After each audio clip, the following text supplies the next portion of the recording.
Tabular puzzle क्या होती है, ये बहुत फैमिलियर हो आप लोग इस चीज से। बचपन से लेके अभी तक आप लोगों ने अपना टाइम टेबल देखा होगा स्कूल का। सबसे पहली चीज जो हम लोग देखते हैं, है ना, जो स्कूल का टाइम टेबल बनता है कि कौन से कितने बजे कौन सी क्लास लगेगी, रिसेस कितने बजे होगी। ठीक है, अभी मैंने आपको मंडेज वाले वो करवाने हैं ना, वीक डेज वाले। हाँ, अच्छा, जैसे इसी टाइम टेबल के अंदर हमारे पास आ जाते हैं वीक डेज के हिसाब से किस तरह से काम होगा, कौन से दिन पे कौन क्या करने वाला है, कौन सी मीटिंग को कहाँ पे अटेंड करेगा। मंथ वाइज ये भी टैबुलर का पार्ट है, जैसे कि जैन के मंथ में कोई पैदा हुआ, फैब के मंथ में कोई पैदा हुआ, मार्च में कोई पैदा हुआ। तो ये सब चीजें आपको यहाँ पे ध्यान देनी है। अब वीक डेज वाले कैलेंडर में आपको किस चीज का ध्यान देना है कि वीक स्टार्ट कहाँ से बताया हुआ है। ये आपके क्वेश्चन में मेंशन होगा कि वीक कहाँ से स्टार्ट लेना है, संडे से लेना है, मंडे से लेना है, सैटरडे से लेना है, कहाँ से लेना है, वो आपके क्वेश्चन में बताया होगा। मंथ वाइज वाले वाले टेबुलर पजल में आप लोगों को क्या करना है, आप लोगों को हाँ, मंथ वाइज वाले में आपको डेज का थोड़ा सा ध्यान देना है कि किस मंथ में कौन से कितने डेज आने वाले हैं। वैसे इस वाले में मैं शायद थोड़े कम ही करवाऊंगी ये वाले। इस वाले में मैं सिंपल टेबुलर पजल के ही क्वेश्चंस करवाऊंगी आपको। तो सिंपल टेबुलर पजल के अंदर आप लोगों को सबसे इसमें सबसे ज्यादा इंपॉर्टेंट रोल प्ले करता है बेस लेना, कि आप बेस क्या लेके चलते हैं।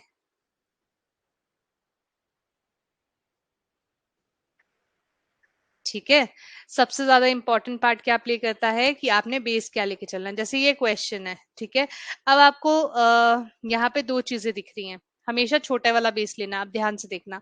यहाँ कितने पर्सन है, 7 पर्सन। क्लासेस कितनी है, ए बी और सी। अब ये देखो, अब मेरे पास एक यूनिवर्सिटी है, ठीक है, और इस यूनिवर्सिटी में मेरे पास कुछ बीए वाले बच्चे हैं, कुछ बीएससी वाले बच्चे हैं, कुछ बीकॉम वाले बच्चे हैं, कुछ एमएससी वाले हैं, कुछ एमए वाले हैं, कुछ एमकॉम वाले हैं, कुछ बीबीए वाले हैं, कुछ एमबीए वाले हैं। ठीक है, और इस यूनिवर्सिटी में टोटल 3 ब्लॉक्स हैं। अब मुझे ये बताओ कि ज्यादा खिचड़ी किसमें नहीं पकेगी। अगर मैं ड्रॉ करूं, और ये बच्चे जो है ना इन डिफरेंट ब्लॉक्स में पढ़ने जाते हैं, ठीक है, इनकी जो क्लासेस है, किसी की ए ब्लॉक में क्लास लगती है, किसी की बी ब्लॉक में क्लास लगती है, किसी की सी ब्लॉक में क्लास लगती है। अब मेरे लिए बेस बनाना कौन सा आसान है, ये वाला या ये वाला, ये बताओ।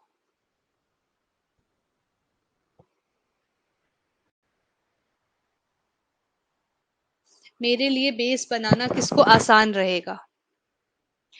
डेफिनेट क्या है बेटा, यहाँ पे अगर मैं डेफिनेट की बात करूं तो डेफिनेट है ये ब्लॉक्स की। ये जो जितने भी कोर्सेज हैं यूनिवर्सिटी में, जितने भी ये कोर्सेज हैं, वो इन 3 ब्लॉक्स के अंदर ही होंगे। ये चीज डेफिनेट है, तो मैं इसको क्या लेके चलूंगी, बेस। अब जैसे बोला हुआ है कि बीए वाला जो है वो बी एमबीए वाले के साथ वाली बिल्डिंग में होता है, सेम बिल्डिंग में ये दोनों होते हैं। और ये दोनों जो है ना जिस बिल्डिंग में होते हैं उस बिल्डिंग में कोई और कोर्स नहीं हो पाता है। ठीक है, और उसी तरह से ऐसे बोल दिया कि एमएससी वाला जो है वो ए बिल्डिंग में होता है, एम कॉम वाला जो है वो सी बिल्डिंग में होता है। अगर बीए और एमबीए वाला उस बिल्डिंग में होगा जहाँ पे कोई और कोर्स नहीं होगा, तो ए और सी छोड़कर यहाँ से हमें डायरेक्टली पता चल गया कि बीए और एमबीए इधर आएगा। समझ में आ रहा है, समझ में आ रहा है। तो इस तरह से हम लोग क्या करते हैं, इस वाले क्वेश्चन में हम लोग मैक्सिमम जगह को लेके नहीं चलते, हम लोग ये देखते हैं कि हम लोग बेस कौन सा बना सकते हैं। तो यहाँ पे इस क्वेश्चन को देखो, 7 लोग हैं और ये 3 क्लासेस में पढ़ते हैं। तो यहाँ पे डेफिनेट क्या है कि वो इन क्लासेस में पढ़ेंगे, तो आप इसको बेस लेके चलोगे। ठीक है, साथ साथ में मेरे आप लोग भी ट्राई करेंगे, मैं अकेले नहीं बनाऊंगी, मैं धीरे धीरे बनाऊंगी और आप लोग साथ में ट्राई करोगे। अब मैंने बोला कि बेस ले लो ए बी और सी। छोटा है ना, जितना कम बेस लोगे उतना ही अच्छा रहेगा हमारे लिए। Not more than 3 person studying in same class. 3 से ज्यादा लोग एक क्लास में नहीं पढ़ सकते। टोटल कितने हैं, 7। मतलब कि आ, हर क्लास में 3 से कम या 3 स्टूडेंट ही हो सकते हैं। एस जो है वो एक क्लास में स्टडी करता है, आर एस के साथ स्टडी नहीं करता, तो बेटा यहीं क्रॉस लगा सकते हैं। यहीं पे वॉइस नहीं आ रही क्या, कुछ प्रॉब्लम है वॉइस की। गुड पूनम, वॉइस की इशू भी अब ठीक है।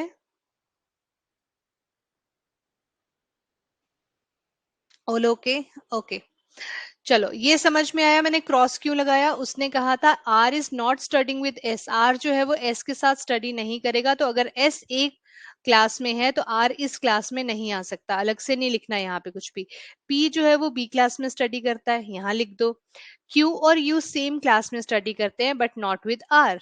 अब क्यू और यू ये दोनों कहाँ पे स्टडी करते हैं, सेम क्लास में स्टडी करते हैं, लेकिन किसके साथ नहीं करते, आर के साथ। ऐसा बना सकते हैं हम लोग। ठीक है। T is studying with only V. अब इस लाइन से हमें क्या पता चला कि टी सिर्फ किसके साथ पढ़ता है, वी के साथ। तो ए बी सी इन तीनों में से कौन सी क्लास में होगा। हाँ भाई पहले मत बताया करो। अच्छा लास्ट लाइन में लिखा है टी जो है वो ओनली वी के साथ पढ़ेगा। तो मुझे बताओ एज पर योर कैलकुलेशन और अभी तक जितना हमने बनाया है, ए बी सी इन तीनों में से कौन सी क्लास में टी और वी हो सकते हैं। क्योंकि टी ने सिर्फ वी के साथ पढ़ाई करनी है, ए में एस बैठा है, बी में पी बैठा है, सी क्लास में अभी तक कोई भी नहीं है। दैट मीन्स टी और वी इस क्लास में आएंगे और ये क्लास अब फुल हो गई। अच्छा ये क्लास फुल हो गई तो आर के लिए कौन सी क्लास बची। चलो अगर सी क्लास फुल हो चुकी है, सी में और कोई स्टूडेंट नहीं आ सकता, तो फिर मुझे बताओ आर कहाँ पर आएगा, बी क्लास में। ठीक है। अब क्यू और यू सेम क्लास में आएंगे लेकिन आर के साथ नहीं आ सकते, तो अब मुझे बताओ क्यू और यू कहाँ पे बैठेंगे, क्यू और यू कहाँ पे बैठेंगे। अब इस बार से ना मैं खुद नहीं करवाऊंगी कुछ भी, सब आपसे ही बनवाऊंगी ऐसे ही। फिर आपके अकॉर्डिंगली ए बी सी में से कौन सी क्लास में क्यू और यू बैठने वाले हैं, ए क्लास में। समझ में आया। So with this we are done with this puzzle. अच्छा इसी को अब दूसरे तरीके करके देखते हैं। इसी को अब दूसरी तरह से करके देखते हैं कि थोड़ा टाइम लगता है तो कैसे लगता है। P Q R S T U और वी। मैं सिर्फ आपको टाइम बता रही हूँ कि कैसे यहाँ पे ज्यादा लगेगा या कम लगेगा। एस जो है वो ए क्लास में स्टडी करता है। R is not studying with S, मतलब आर जो है वो ए क्लास में नहीं पढ़ेगा। पी जो है वो बी क्लास में पढ़ता है। क्यू और यू सेम क्लास में पढ़ते हैं बट नॉट विद आर, लेकिन ये आर के साथ नहीं पढ़ते हैं। T is studying with only V, T जो है वो वी के साथ ही पढ़ेगा। तो टी के लिए कौन सी क्लास बची, सी क्लास। अब देखो अब होगा क्या कि हम लोग थोड़ा कंफ्यूजन में रहते हैं। क्यों कंफ्यूजन में रहते हैं, इसका नहीं पता, इसका नहीं पता, इसका भी नहीं पता। अब क्यू और यू का क्लास सेम है, सी में कोई और आ नहीं सकता, तो इसका मतलब आर को बी ही देना पड़ेगा। और क्यू और यू का क्लास सेम नहीं है, इसका मतलब यहाँ पर ए देना पड़ेगा। बट यहाँ पे फिर भी ना थोड़ा सा रहता है। सबको प्रॉब्लम आ रही है क्या वॉइस में आज, वॉइस की प्रॉब्लम सबको आ रही है आज।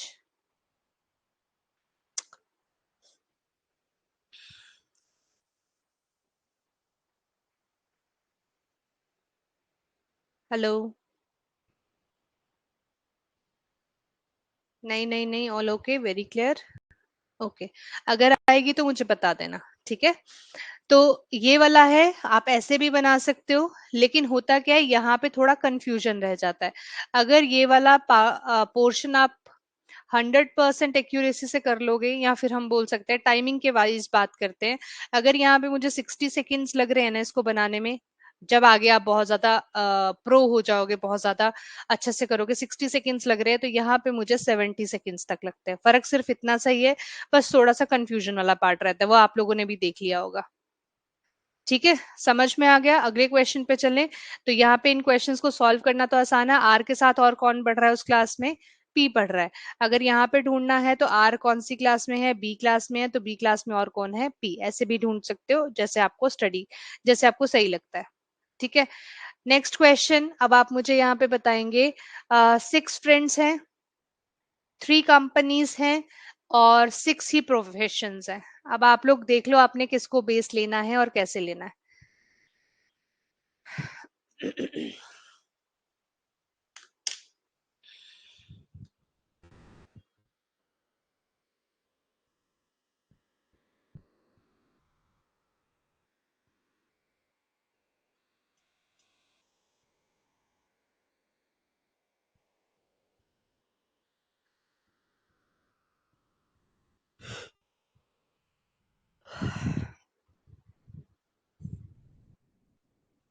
इसको मैं सीन समझू या स्कैन समझू या क्या समझू? SCN को?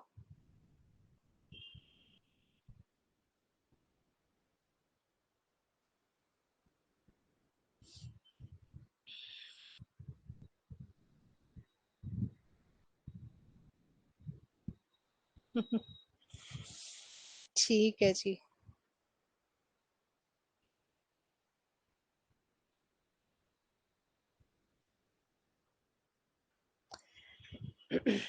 पूनम, तुम्हारी कजन का क्या बना? Is she still preparing?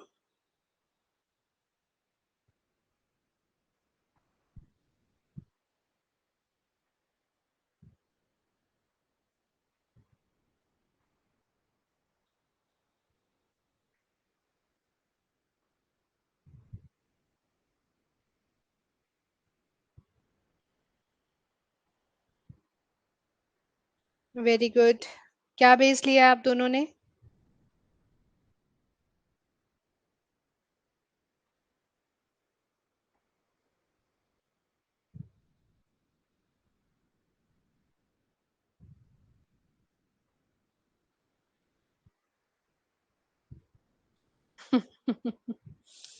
Okay.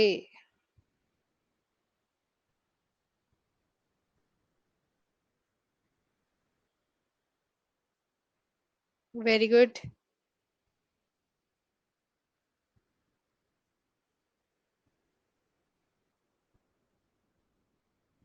ज्यादा टाइम हो जाए तो टीचर्स पे भी डाउट हो जाता है।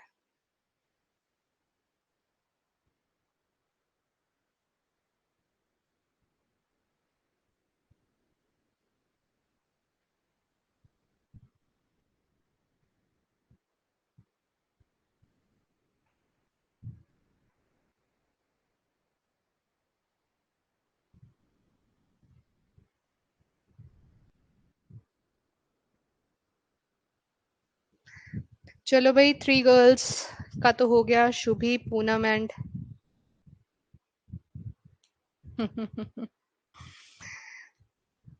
चलो, आप भी बैठो जल्दी से।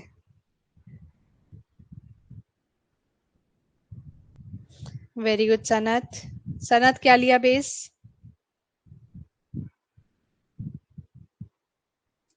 Dhananjay, Swapnil and Akshay.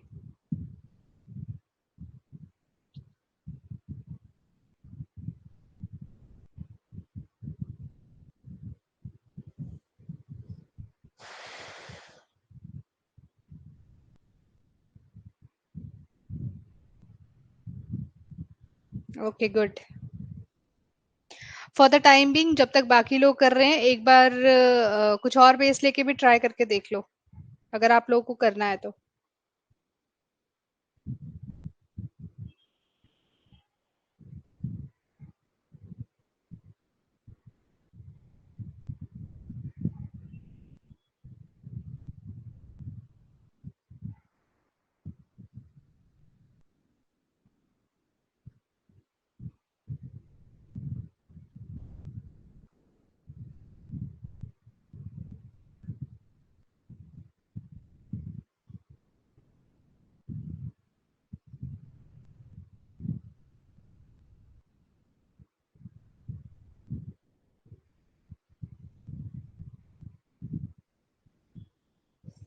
D answer है फर्स्ट मेरा। मैम, हो गया था। डाउट तो नहीं है कि गलत है कि सही है? चलो, हम लोग बेस लेके चलते हैं। हमने 3 कंपनीज को बेस ले लिया एंड NAS। ठीक है, अब मेरे को आंसर्स किसके नहीं आए, मुझे वो एक बार चेक करने दो। यस, सभी का आ गया। ओके, चलिए चेक करते हैं। तो यहाँ पे अगर हम देखें तो ओ वर्क्स इन शेन। ओ जो है शेन में काम करता है, और यहाँ पे लिखा है 2, नॉट मोर देन 2, मतलब 2 पर्सन ही एक टीम में आ सकते हैं, and he is not lecturer, और ओ जो है वो लेक्चरर नहीं है। ठीक है। M is a banker by profession and works in Pune with only Q. ठीक है। पुन कंपनी में एक एम काम करता है और एक क्यू काम करता है, और एम जो है वो बाय प्रोफेशन क्या है, एक बैंकर है। Q who is an engineer by profession, और Q क्या है, इंजीनियर है by profession. N works in NAS. N जो है वो NAS कंपनी में काम करता है and is not lawyer by profession, लेकिन ये lawyer नहीं है. P is a doctor and works doesn't work in Shen, तो मतलब P इधर आ गया, और कौन सी कंपनी में काम करता है, सॉरी क्या है वो, डॉक्टर है. The only other person who works in शन, जो अगली कंपनी में दूसरा बंदा जो काम करता है वो क्या है, लेक्चरर है. बेटा अगर ये लेक्चरर है, वो तो लेक्चरर हो ही नहीं सकता. तो एन अगर लॉयर नहीं है तो लॉयर कहाँ चला गया, सबसे ऊपर. एल बचा था, एल को यहाँ रख दो. और बाय प्रोफेशन अगर हम लोग बात करें तो मेरे पास कौन सा प्रोफेशन बच गया है, इंजीनियर निकल गया, लॉयर भी निकल गया, लेक्चरर भी निकल गया, डॉक्टर भी निकल गया, और कौन सा बचा, प्रोफेसर. समझ में आया? इजी सा क्वेश्चन था. हाँ, सेम बना है सभी का. Who among the following is a lawyer, इनमें से लॉयर कौन है, तो आंसर आएगा option number D, that is O. ठीक है, चलो नेक्स्ट क्वेश्चन करो. अब देखो यहाँ पे 5 पर्सन है, 5 ही कार्स हैं, और 5 ही कलर्स हैं. तो अब आप जिस मर्जी को बेस लेके स्टार्ट कर सकते हो. लेकिन इसमें भी I will suggest one thing. इन 5 में, out of these 5 and out of these 5, कौन से वाले को लिखने में ज्यादा टाइम लगता है, ये बताओ. Which will take more time to write. अगर मैं आपको इनमें से कोई भी 5 वर्ड्स को बार बार लिखने को बोलूं तो कौन से वाले को लिखने में ज्यादा टाइम लगता है.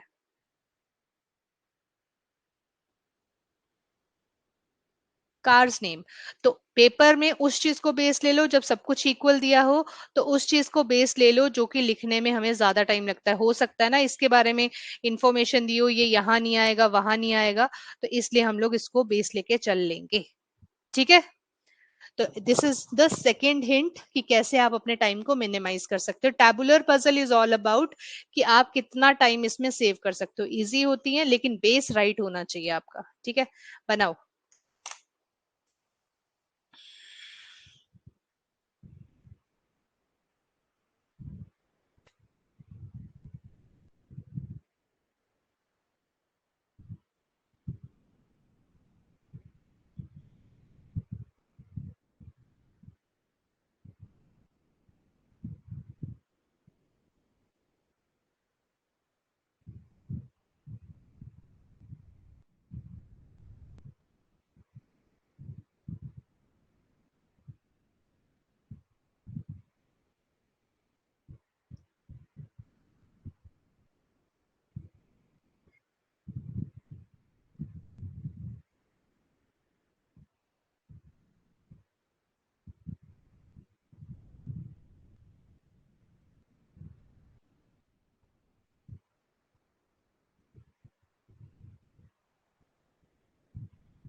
एक छोटी सी रिक्वेस्ट है आप लोगों से.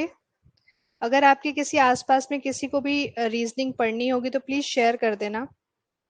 अ, ठीक है.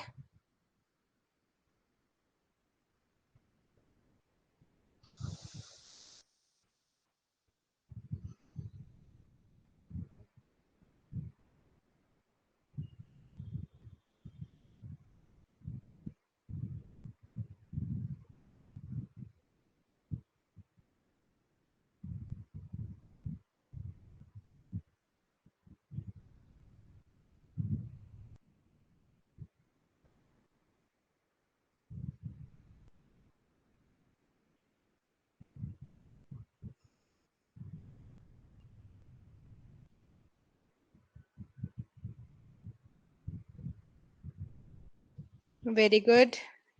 सबसे पहले इन तीनों लड़कियों का ही नाम आ रहा है, देख लो भाई. लड़कों क्या कर रहे हो तुम.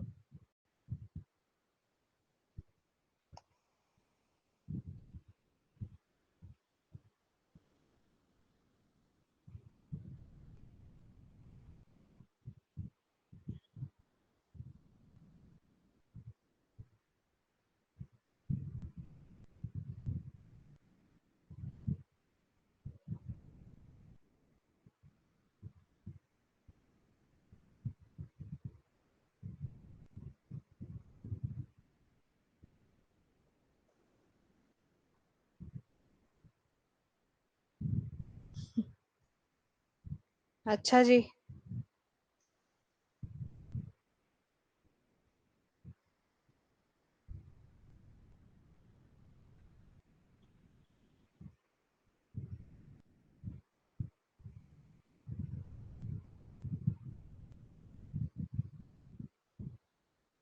RES मतलब रीजनिंग।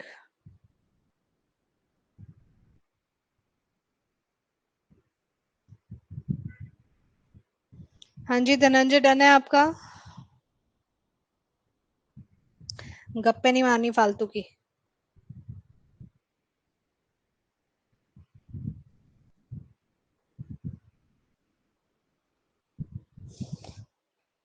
Okay very good.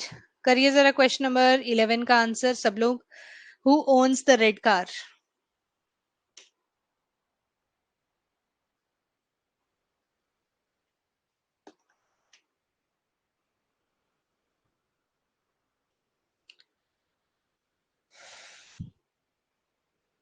ठीक है, किसी को देखना है कि मैं कैसे इसको बनाऊंगी या नेक्स्ट क्वेश्चन पे चले? ठीक है, सबका सही है। किसी को तरीका समझना है कि नेक्स्ट पे चलें? जल्दी बताओ।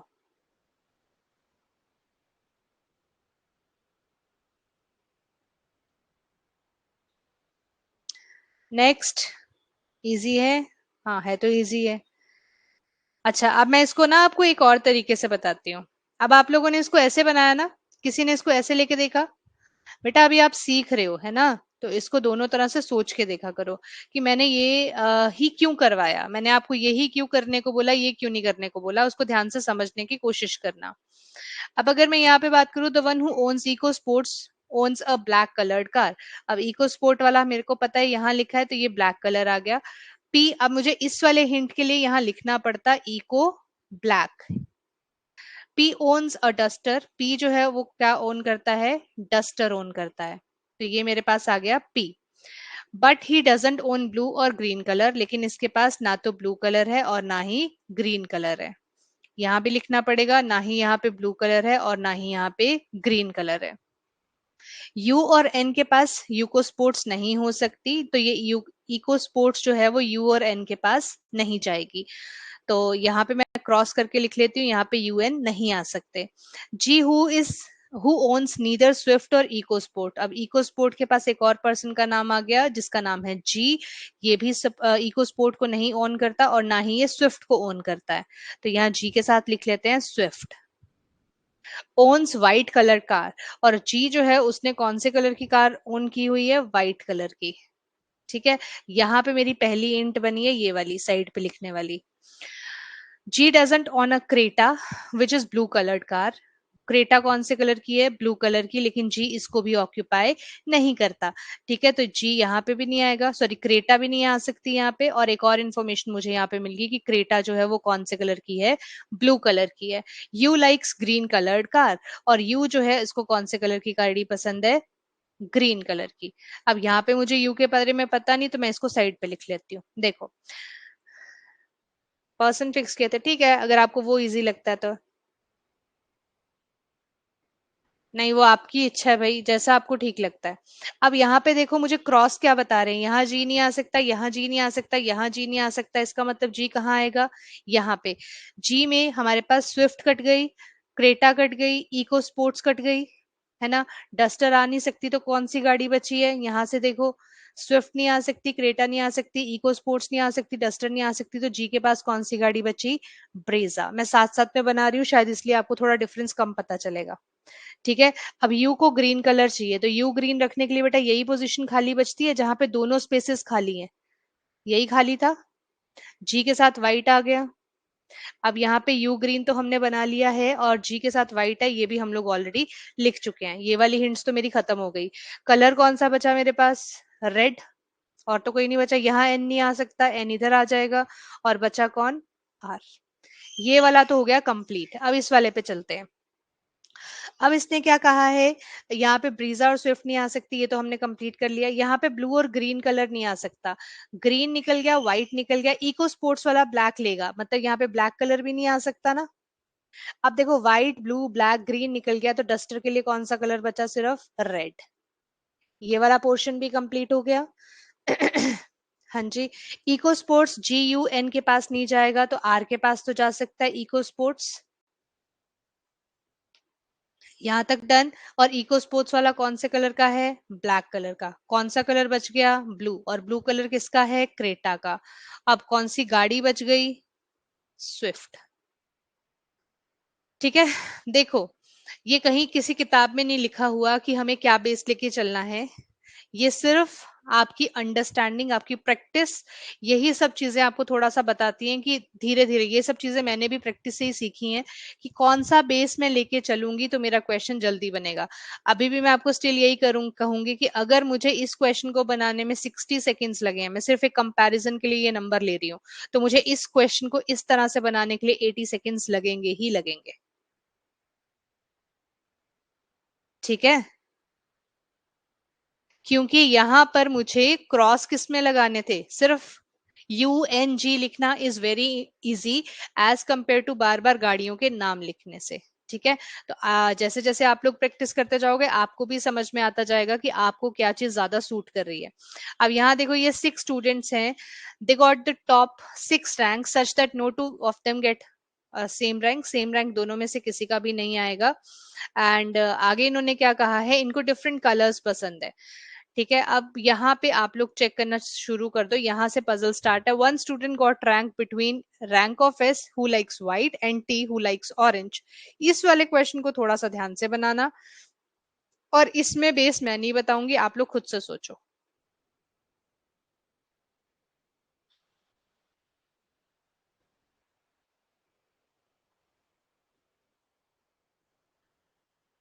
अगर लगेगा ना कि मैम प्लीज बता दो बेस, तो आई विल एक्सप्लेन। ठीक है।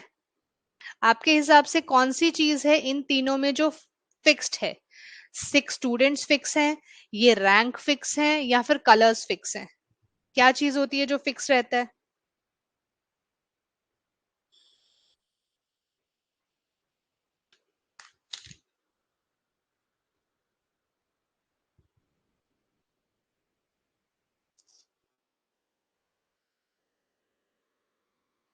स्टूडेंट फिक्स रहते हैं। अक्षय सोचो, आपकी क्लास में 6 स्टूडेंट्स हैं, या फिर अभी मान लो जो क्लास में बच्चे बैठे हैं, अब मैंने इनकी रैंकिंग करनी है, तो इनमें से क्या चीज मैं फिक्स रखूंगी जो अपनी जगह से हिल नहीं सकती? Rank, right. तो टैबुलर पजल में यही चीज ध्यान देना कि अगर आपको कोई फिक्स चीज मिलती है जो चीज नहीं हिल सकती, तो उसी को बेस लेके चला करो। हाँ बिल्कुल ठीक है, बनाओ।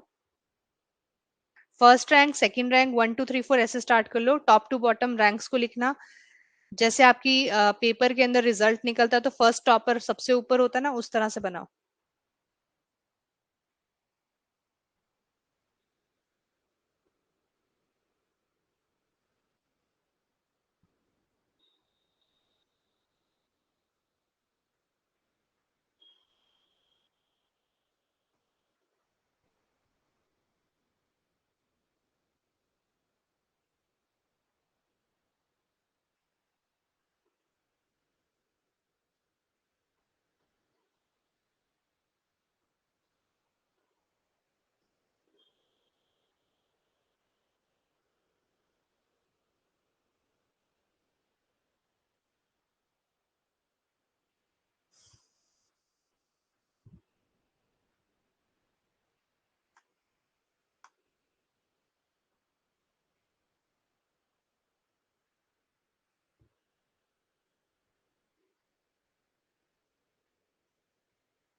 Very good Prachiti.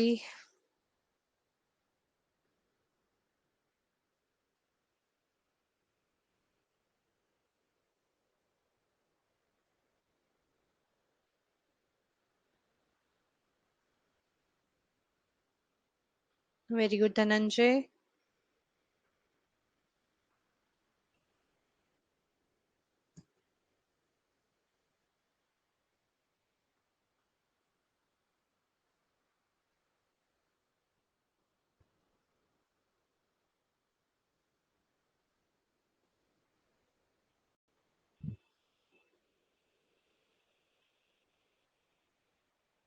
ये टुक्का लो, कोई बात नहीं। जैसे आपको इजी लगता है वैसे बनाओ, कोई ऐसा कंपल्शन थोड़ी ना है।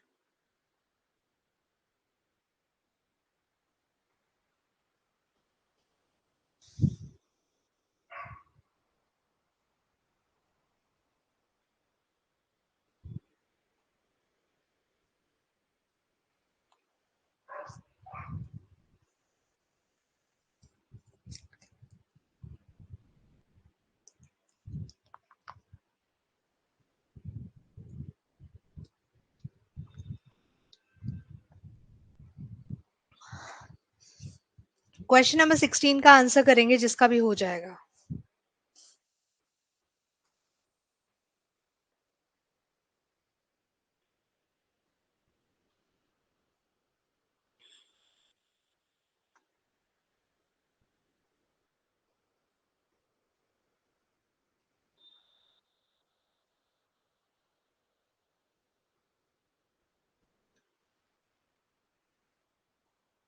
ओके, बाकियों के आंसर्स भी चेक कर लेते हैं।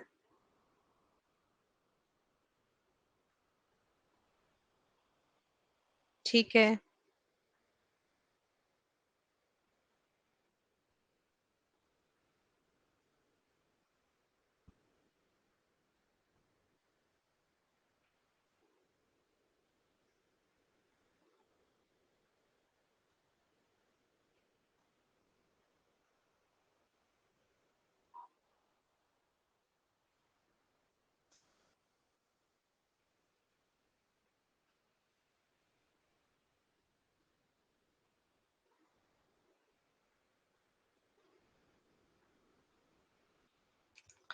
हाँ जी, डन है सभी का। देखो, 1 2 3 4 5 6, 6 रैंक्स थे मेरे पास।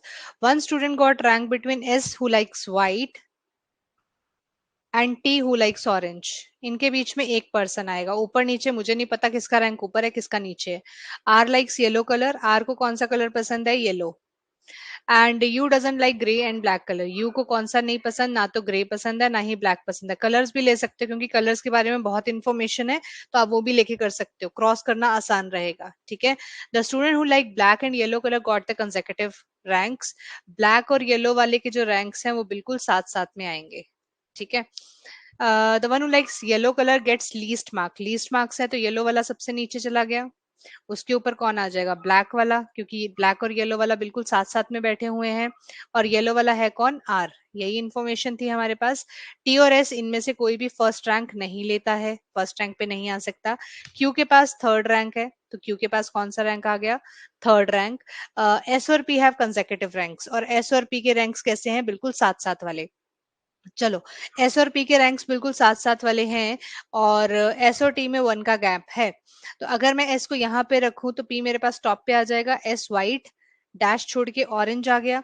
अब लेकिन मेरे पास यहाँ पर बिठाने के लिए कौन बचेगा, you, which is not possible क्योंकि यू को ना तो ब्लैक कलर पसंद है। यहाँ तो यू नहीं आ सकता ना, समझ रहे हो। अगर मैं एस को यहाँ रखूं तो पी इधर चला जाएगा, टी इधर आ जाएगा, यू इधर आएगा, विच इज नॉट पॉसिबल। अच्छा, तो अगर मैं एस और टी को ऐसे रखती हूँ तो पी इधर आ जाता है और यू टॉप पे चला जाता है। एस के पास कौन सा कलर, व्हाइट। टी के पास कौन सा कलर, ऑरेंज। यू को ग्रे ब्लैक पसंद नहीं है तो ग्रे इसको दे दो, बचा हुआ कलर कौन सा है, रेड, तो रेड यू को दे दो। समझ में आया। हाँ, मैं चेक करती हूँ बेटा, आज मुझे टाइम नहीं लगा। सबको समझ में आ गई ये कैसे करने थे क्वेश्चंस। दोनों में से जैसे मर्जी बना लो, आपकी अपनी इच्छा है। ठीक है। आज मैं ये क्वेश्चन इसलिए करवा रही हूँ साथ साथ में, क्योंकि अगर मुझे कल सुबह क्लास लेनी पड़ी तो हाँ, ये क्वेश्चन करो। तो उससे पहले आपको थोड़ा आइडिया होना चाहिए। आज की क्लास में वेरिएबल्स भी हैं, ठीक है, ये सिंपल बेसिक क्लास नहीं है, इसमें हमने वेरिएबल वाले क्वेश्चंस भी किए हैं, जिसमें फर्स्ट क्वेश्चन ये रहा, ट्राई कीजिए। साथ साथ में करवा दूं ये वाला क्वेश्चन? चलो ये साथ में करवाती हूँ, क्योंकि आपको इसका थोड़ा आइडिया नहीं लगेगा। हाँ, चलो ये क्वेश्चन साथ में करवाती हूँ। 7 पर्सन है, और सिर्फ 7 ही हमारे पास डिफरेंट आइटम्स हैं, और ये सब जो है ना डिफरेंट नंबर ऑफ आइटम्स को बॉट करते हैं। दो लोग ऐसे हैं जो सेम नंबर ऑफ आइटम्स को बॉट करते हैं, तो आपके हिसाब से यहाँ पे बेस क्या लेके चलना चाहिए?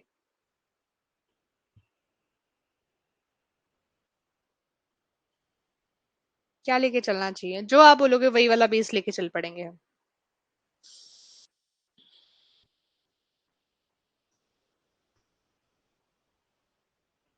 जल्दी बताओ।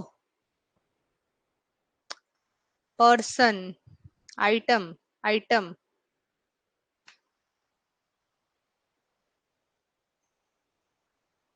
आइटम, आइटम, आइटम ले लेते हैं भाई, दो लोगों ने आइटम बोला है, ठीक है, सॉरी शुभी। अब हमारे पास, हमने यहाँ पे ले लिया टी, पोट, फिर आ गई मेरे पास शर्ट्स, फिर आ गई मेरे पास जेली, फिर आगे कैप, फिर आगे ट्राउजर्स, फिर आगे शूज, और फिर आगे स्नैक्स। ये मेरे पास कुछ आइटम्स हैं, ठीक है, 7 पर्सन है, और ये सब different number of items occupy करते हैं। यहाँ पे 6 आइटम्स दिए हैं, और 2 पर्सन ऐसे हैं जो सेम आइटम को बाय करेंगे। क्यू के पास एक शर्ट है, तो शर्ट किसके पास है? क्यू के पास, और एक शर्ट है, तो मतलब आइटम कितनी निकल गई? 1। टी के पास 6 आइटम्स है, टी के पास 6 आइटम्स है, कौन सी आइटम है हमें नहीं पता। The difference in the number of R and V is 3। R और वी के बीच में जो नंबर का डिफरेंस है वो कितने का है? 3 का। अब ये 3 का डिफरेंस कहाँ कहाँ आ रहा है? या तो 5-2 पे आता है, या फिर 10-7 पे आता है, और तो नहीं आता कहीं पे? नहीं। तो यही दो नंबर्स है जो इनके पास जा सकते हैं। R got even number of items, तो अगर इनमें से मैं कैलकुलेट करूं तो आर के पास कौन सी आइटम्स हो सकती हैं? या तो 2 या तो 10। यहां तक क्लियर हुआ? अच्छा, अगला वाला मैं आपके हिसाब से ले लूंगी, ठीक है शुभी। ये चीज समझ में आई। नेक्स्ट लाइन में लिखा था आर के पास इवन नंबर ऑफ आइटम्स हैं, तो इसका मतलब अगर मैं इसको कैलकुलेट करूं, तो ये जो मैंने 5-2 और 10-7 बनाया था, ये बेटा मॉड्यूलस में रख रही हूँ, क्योंकि हमें नहीं पता इनमें से वैल्यू किसकी ज्यादा बड़ी है, ठीक है। तो आर के पास 2 हो सकता है या 10। अगर 2 होगा तो यहाँ पे 5 का गैप आएगा, और यहाँ पे 7 का गैप आएगा, तभी तो 3 बनेगा ना। P T S do not buy caps. अब कैप के ऊपर कौन कौन नहीं आ सकता? पीटी और एस नहीं आ सकता। P R bought same number of item which is highest, और पी और आर के पास सेम नंबर ऑफ आइटम्स है विच इज 10। अब देखो यहीं से क्लैरिफाई हो गया कि आर के पास 10 है और वी के पास कितनी है? 7। ये समझ में आया पॉइंट? आर के पास 10 हो गई, तो वी के पास कितनी हो गई? 7, बिकॉज इनके बीच का गैप जो था वो 3 का था, ठीक है। आगे देखते हैं। S and U bought trouser and shoes respectively, trouser and shoes respectively. The number of snacks that are bought, R ने क्या बाय किया? स्नैक्स को बाय किया, is more than that of trousers. R के स्नैक्स जो है वो S से ज्यादा है, क्योंकि मुझे पता है ना कि ट्राउजर एस ने डाला हुआ है, तो मैं R is greater than S कर देती हूँ, सीधी सी बात है। वैसे भी आर के पास कितने हैं? 10 हैं, ये तो वैसे भी ज्यादा ही होने वाले हैं। There are 5 more jellies than shoes. Shoes, अगर मैं जेली की बात करूं, तो वो शूज से कितनी ज्यादा है? 5 ज्यादा है, 5 के गैप पे है। We bought less items than are, we के पास वैसे भी कितनी आइटम्स आई हैं? 7, ये तो क्लियर है। The difference in the items of S and T is 4। S और टी के बीच में डिफरेंस कितना है? 4 का। अब देखो इनके पास तो 10 आ चुके हैं, इसके साथ 4 का डिफरेंस और कौन बना सकता है? 2। तो मतलब एस के पास कितने नंबर ऑफ आइटम्स हैं? 2। नंबरिंग साथ साथ में क्लियर हो रही है? अभी तक मैंने जितना बनाया, अगर नहीं क्लियर है तो पूछिए, नहीं तो हम आगे चलते हैं।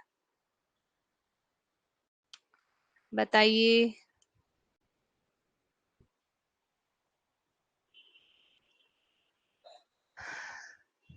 जल्दी बताइए। क्लियर? ओके। तो अब सबसे पहले कैलकुलेशन वाले पार्ट पे आते हैं, इस वाले पोर्शन पे, ये वाले। जेली, शूज और 5। अब देखो शूज को मैं 1 नंबर दे नहीं सकती because it's already occupied, 2 number दे नहीं सकती, इट्स ऑलरेडी ऑक्यूपाइड।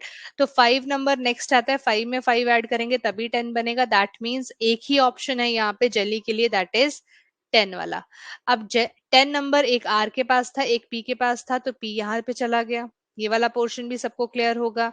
अब देखो पी, टी, एस यहाँ पर नहीं आ सकते, तो टी के लिए यही ऑप्शन बचा।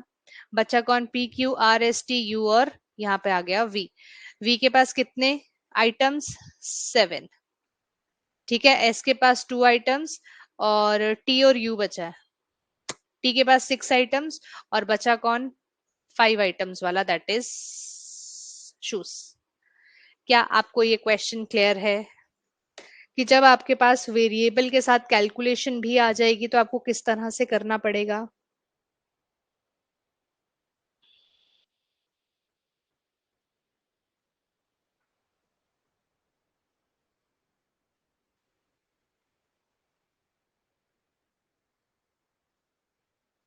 इसके अगले वाला और मजेदार है, बोलो करोगे ट्राई?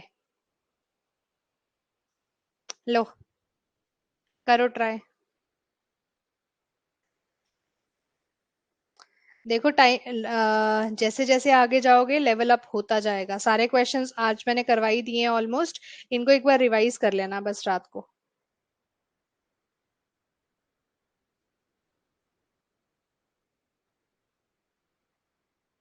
हाँ, ये तो खुद ही ट्राई करोगे। कुछ लाइन समझ में नहीं आती है तो पूछ लेना। बेस लेने में दिक्कत आती है तो पूछ लेना कि मैम क्या बेस लेना चाहिए आपके अकॉर्डिंगली। पहले एक बार आप ट्राई कर लो, तब तक आप खुद से बनाओ। वैसे क्या बेस लेना चाहिए आपके अकॉर्डिंग यहाँ पे? चलो बनाओ, फिर साथ साथ में बताते जाओ।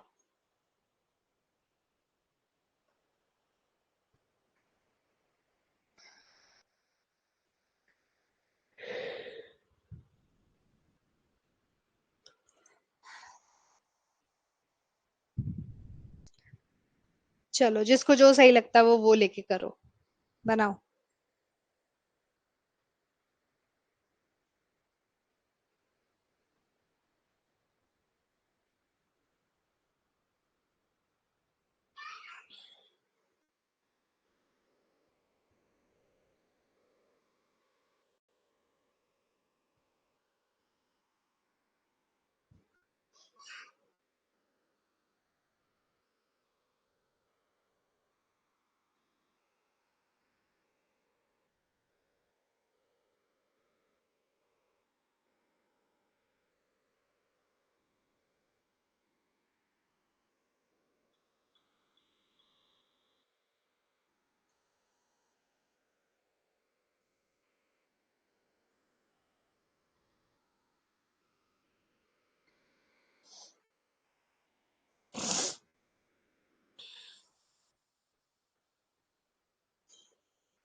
Very good Poonam. क्या लिया बेस पूनम?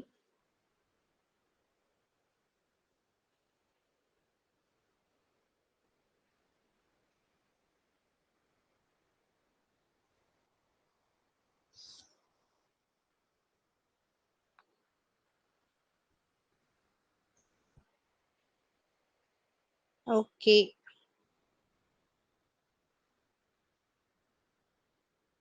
गुड शुभी। शुभी ने क्या लिया बेस?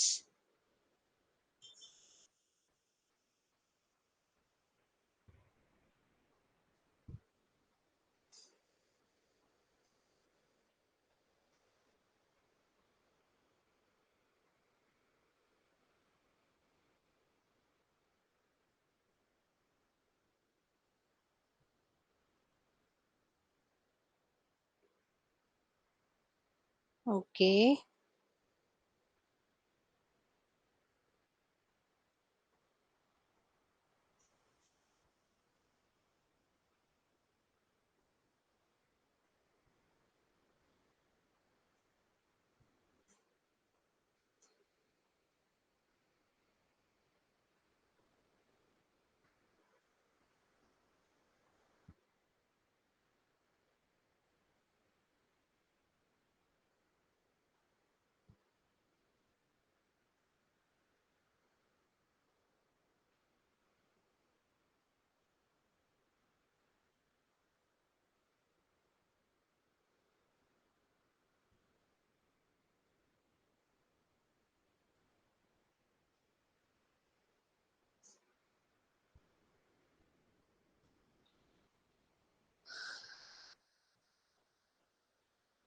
ओके धनंजय, क्या बेस लिया आपने? 5 नहीं है।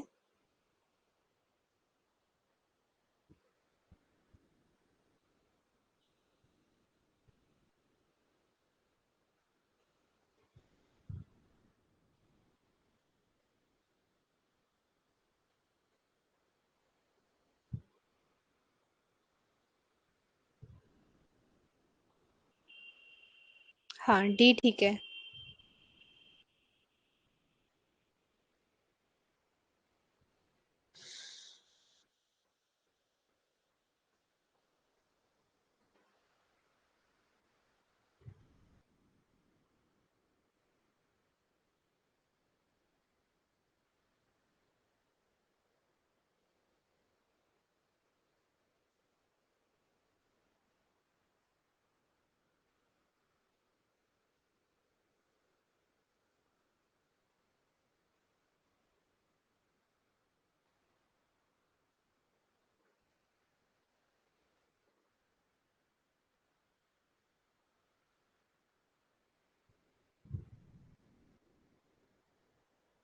ओके, समझा दूं मैं?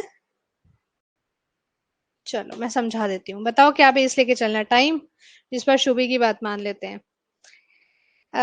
सबसे पहले आ गया 7:15 का टाइम। फिर आ गया 8 o'clock का टाइम, देन इज 8:30 का टाइम, 9 o'clock का टाइम। बेटा ये एक क्वेश्चन तो आएगा ही जिसमें थोड़ी सी कैलकुलेशन आप लोगों को करनी पड़ेगी। और एक आ गया 11:45 का टाइम। 1 2 3 4 5 6 7, ठीक है। क्यू जो है वो गूगल कंपनी में काम करता है। यू जो है वो एसर में काम नहीं करता है। पी जो है वो टीसीएस में काम करता है और सुबह 8:30 बजे जाता है।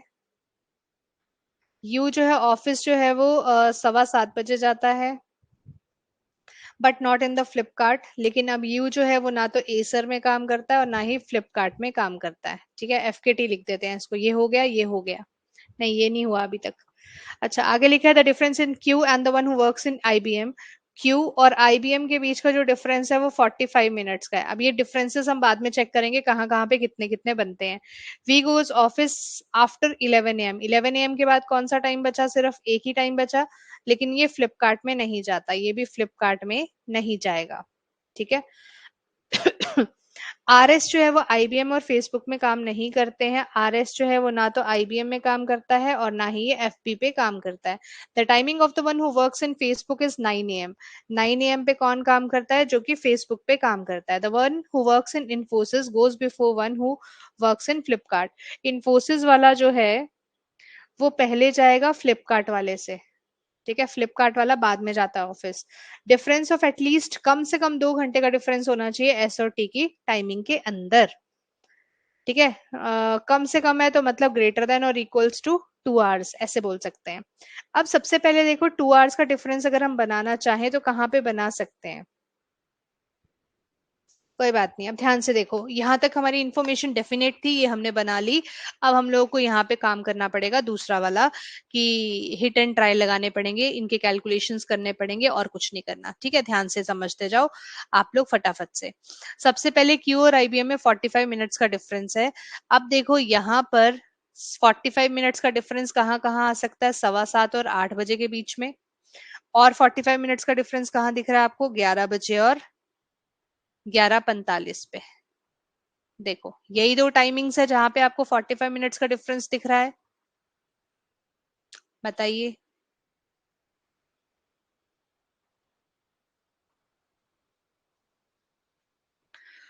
जल्दी बताओ। यहां तक समझ में आया? ये वाला पोर्शन समझ में आया, how I calculated these 2 times? Yes, okay. अब ऐसा नहीं करना है कि ये मिल गया तो इसको लिख लिया, लिखना नहीं है, छोड़ दो फिलहाल के लिए। एफबी के साथ यहाँ पे आरएस नहीं आ सकता है ना, ये लिखा है ना, एफबी वाला आरएस में काम नहीं करते हैं, आईबीएम में भी नहीं करते, लेकिन आईबीएम का मुझे पता नहीं है कहाँ पर आएगा, इसलिए मैं छोड़ देती हूँ।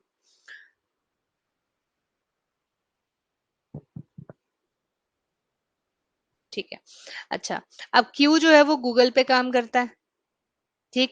इसके अलावा एस और टी में 2 से ज्यादा घंटे का टाइम है। 2 से ज्यादा घंटे के टाइम की अगर मैं बात करूं तो 7 बजे से लेके 9 बजे तक, ये वाले 9 बजे तक, 9:30 बजे तक 2 घंटे से ज्यादा का टाइम हो जाता है, लेकिन यू की जगह हम एस और टी में से कुछ भी नहीं लिख सकते। तो 7:15 को तो कैलकुलेट करना ही गलत चीज है। हम कैलकुलेट कर सकते हैं 8 बजे और 11 बजे को। देखो 11 बजे और 8 बजे को, तभी 2 घंटे से ज्यादा का टाइम आएगा। अब 11:45 को भी हम लोग कैलकुलेट नहीं कर सकते हैं। क्या आपको ये चीज समझ में आई कि एस और टी के लिए मेरे पास दो ही टाइमिंग्स बचते हैं, एक ये वाला और दूसरा बचता है मेरे पास 9 और 11 बजे का। बोलो क्लियर है यहाँ तक? एसटी के लिए दो ही टाइमिंग्स बचते हैं, एक 8:11 का और एक 9:11 का, क्योंकि 2 घंटे या 2 घंटे से ज्यादा का टाइम लेना है तो यही दो टाइमिंग्स मुझे सूट करेंगे। बताओ यहाँ तक क्लियर?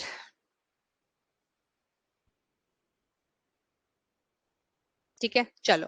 अब क्यू गूगल पे चलते हैं, और क्यू के पास मेरे पास यही टाइमिंग्स आ सकते हैं। क्यू को मैं 8 बजे पे रख सकती हूँ। अब देखो अगर मैंने क्यू को 8 बजे पे रखा तो गूगल यहाँ पर आ जाएगा, केस नंबर 1। और अब देखो इसमें हमारे पास 11 बजे दोनों ही टाइमिंग्स पे है, तो यहाँ तो हम 11 बजे में नहीं ना दे सकते, क्योंकि 11 बजे यहाँ तो चाहिए ही होगा, 2 घंटे हो चाहे 2 घंटे से ज्यादा। तो 11 बजे का टाइम तो यहाँ पे फिक्स हो चुका है। तो अगर मैं क्यू को गूगल को 8 बजे का टाइम देती हूँ तो आईबीएम के लिए कौन सा टाइम बचा, 7:15 का। ये पोर्शन कंप्लीट हो गया। अब 8 बजे का टाइम जा चुका है, तो एस और टी के लिए कौन से टाइमिंग्स बचे, 9 और 11 के। 9 बजे एस आ नहीं सकता तो टी आ जाएगा, 11 बजे एस आ जाएगा। हाँ जी। ठीक है। इन्फोसिस फ्लिपकार्ट से कहीं ऊपर है, यहाँ पे फ्लिपकार्ट आ नहीं सकता, तो फ्लिपकार्ट के लिए एक ही जगह बची और इन्फोसिस के लिए भी एक ही जगह बची। पी क्यू आर बचा है यहाँ पे लिखने के लिए, और यहाँ पे कंपनी मेरे पास बच गई है टीसीएस। टीसीएस नहीं, ये तो हो गई, कौन सी कंपनी बची है? एसर। बोलो भाई, क्लियर हुआ? सिर्फ एक कैलकुलेशन का काम था और कुछ भी नहीं। मैं दोबारा से ये वाली कैलकुलेशन एक्सप्लेन कर देती हूँ। आपको बोला गया था क्यू और आईबीएम के बीच में 45 मिनट्स का गैप है। ये 45 मिनट्स का गैप या तो यहाँ से कवर हो सकता है या तो यहाँ से कवर हो सकता है। 11 और 11:45 से। ठीक है। और जब मैंने एस टी का गैप देखा तो वो 8:11 या 9:11 में से ही एक में आएगा। इसका मतलब ये था कि इन दोनों में कोई भी केस ले लो, हमारे पास क्या चीज कॉमन थी, 11। तो क्या यहाँ पे 11 बजे का टाइम जा सकता है? नहीं। तो यहाँ से हमने फाइनलाइज किया कि क्यू और आईबीएम के लिए हमें कौन सा टाइम देना पड़ेगा, 7:15 और 8 बजे का। अब आपसे पूछा है इन्फोसिस से पहले कितने लोग जाते हैं, तो इन्फोसिस वाला 9:30 पे जाता है, तो 9:30 से पहले 7:15, 8, 8:30 और 9 o'clock कितने लोग हो गए? 4 लोग हो गए। बोलो समझ में आया?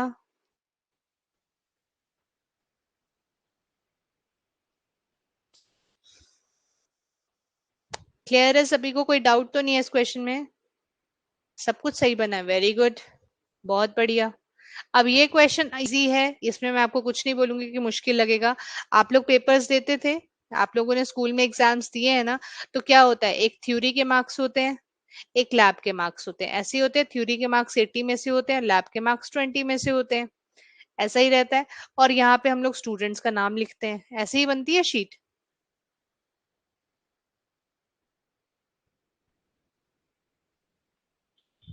हाँ जी, अब ठीक हो गया धनंजय? अपना गलती मिल गई क्या? टाइमिंग के हिसाब से देखना ना बच्चे। इसके हिसाब से देखोगे तो इन्फोसिस के यहाँ से ऐसे मत देखो ना, इन्फोसिस के ऊपर कितने हैं, टाइमिंग के हिसाब से देखो, टाइमिंग के हिसाब से कितने लोग ऊपर है।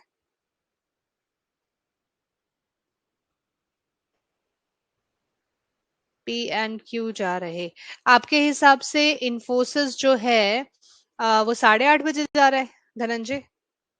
आपके डायग्राम में इन्फोसिस वाला पर्सन 8:30 बजे जा रहा है? आपके पास क्या प्रेजेंट करने का वो होता है?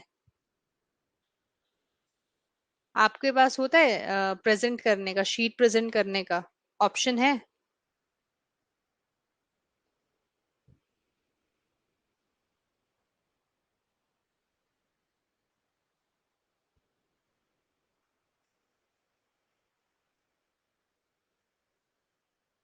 नहीं? धनंजय समझ में आ गया? ये टाइम देखो। हाँ, टाइमिंग के हिसाब से देखना बच्चे। How many people go to office before the one who goes to Infosys, अगर मैं 10 बजे जा रही हूँ और मेरे से पहले लोग 6, 7, 8 बजे जा रहे हैं, तो मैं टाइमिंग के हिसाब से ही देखूंगी ना। ठीक है। अच्छा, ये वाला समझ में आया कैसे करते हैं? यही करते थे ना आप लोग स्कूल में, जब कॉलेजेस में पढ़ते हो, तो आपके स्टूडेंट के नाम की लिस्ट बनती है, आपके थ्योरी में कितने मार्क्स हैं, आपकी मार्कशीट्स भी तो ऐसी आती हैं, और आपकी लैब के मार्क्स कितने लगे, मतलब यहाँ प्रैक्टिकल लिखा रहता है। तो यही क्वेश्चन है नेक्स्ट। यहाँ पे 8 स्टूडेंट्स हैं, इन्होंने थ्योरी में आउट ऑफ 80 ये मार्क्स लिए हैं और लैब में ये मार्क्स लिए हैं, तो आपको यहाँ पे बेस जो है वो तो स्टूडेंट बना के जाना। सबसे सिंपल क्वेश्चन है आज की क्लास का। ठीक है, तो ये क्वेश्चन अब आप कर लेंगे। और कल की टाइमिंग का मैं बता देती हूँ आपको, थोड़ी देर में क्लास शेड्यूल हो जाएगी, आपको एसएमएस आ जाएगा। ठीक है, चलो, thank you so much, take care, bye bye, good night, ध्यान रखिए। अगर सुबह होनी होगी तो मैसेज आ जाएगा।